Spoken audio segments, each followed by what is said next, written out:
Dubbaka municipality 11వ ward అభ్యర్థి Congress party అభ్యర్థి దాత్రిక విజయ్ కుమార్ మనతో ఉన్నారు. ఆయన అడిగి తెలుసుకునే ప్రయత్నం చేద్దాం. అన్న, ఎట్లా ఉంది ఎలక్షన్ క్యాంపెయినింగ్ అంతా? ఎట్లా ఉంది? ప్రజల నుంచి ఎట్లాంటి స్పందన ఉంది? నాకు పూర్తిగా మద్దతు ఇస్తున్నారు. నిజాయితీగా ఉన్నాడనే ఒకే ఒక కారణంతో, నా దగ్గర డబ్బు లేకపోవచ్చు కానీ నిజాయితీ ఉన్నదని నా వెనుక ఆదరణ చాలా ఉన్నది. గెలిచే ఛాన్సు చాలా ఎక్కువ ఉంది. 110 ఓట్లతోటి నేను మెజారిటీ సాధిస్తానని నాకు పూర్తి నమ్మకం ఉన్నది.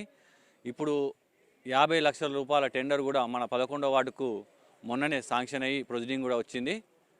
అది కూడా పనులు స్టార్ట్ అయినాయి. మోరీ ఒక లెవెల్ స్టార్ట్ అయింది.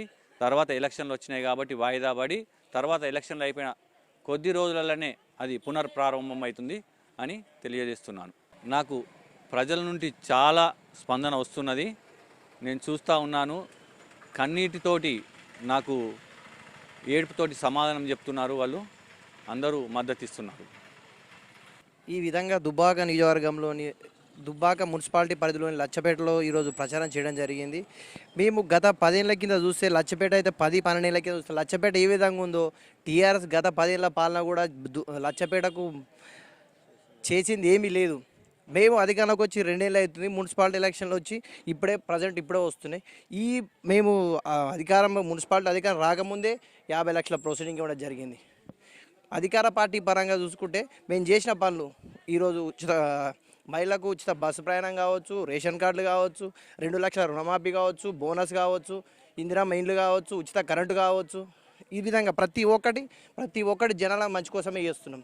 మేము ఏం చెప్తున్నామంటే ఈరోజు క్లియర్గా అభివృద్ధిని చూడండి. అధికార పార్టీకి ఓటేయండి, అండగా నిలవండి, మీ వార్డును అభివృద్ధి చేసుకోండి. అంతేగాని లేనిపోని చేసి అది చేయొద్దు.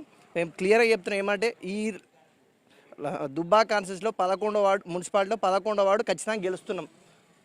అదే క్లియర్.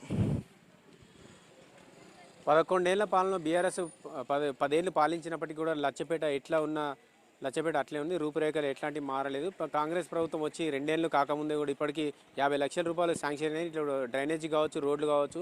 సో ఇది ఇట్లా ఉంటే కాంగ్రెస్ ప్రభుత్వం ఇట్లా ఉన్నప్పటికీ కూడా మమ్మల్ని 11వ వార్డు నుంచి గెలిపిస్తే ఇంకా అభివృద్ధి కూడా ఇంకా రాష్ట్ర ప్రభుత్వం తీసుకెళ్లి అభివృద్ధి పదంలో ఈ 11వ వార్డు నిలుపుతామని చెప్పి దాత్రిక విజయ్ కుమార్ చెప్తా ఉన్నారు.